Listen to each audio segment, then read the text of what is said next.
সুপ্রিয় দর্শক, আসুন এক ঝলক চোখ বুলিয়ে নিয়ে আজকে স্যাটেলাইট পিকচারে দেখি আবহাওয়া বার্তাটা কেমন। অত্যন্ত চমৎকার আজকের আবহাওয়া, ঝকঝকা ফকফকা চকচকা। অত্যন্ত উজ্জ্বল আজকের এই আবহাওয়া। আপনারা ছবিতে দেখতে পাচ্ছেন কত সুন্দর, উজ্জ্বল, নির্মল, প্রাঞ্জল, অত্যন্ত সুন্দর।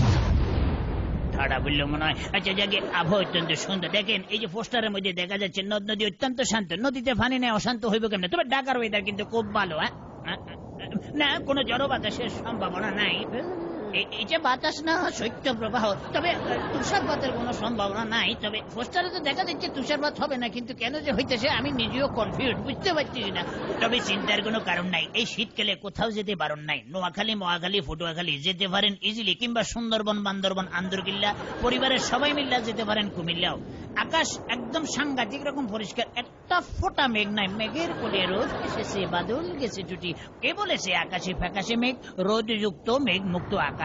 তবে এখন মেঘের বেগ দেখে আমার কিছুটা উদ্বেগ হচ্ছে, এই খবর পড়ার পরে রাস্তায় বাইর হইতে পারবো কিনা।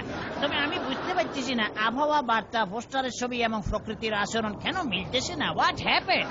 এই সত্য প্রবাহ, তুষারপাত বা মেঘের পূর্বাভাসে গন্ডগোল হইলেও বৃষ্টির সম্ভাবনা যে একটুকু নাই সে ব্যাপারে আমি 100% শিওর। এই কইলে আমার কি হইলো, আমি নিজেই তো ভিজে গেলাম। এই আবহাওয়ার খবর থেকে আমার হাওয়া হওয়াই ভালো। বিচিত্র হোক।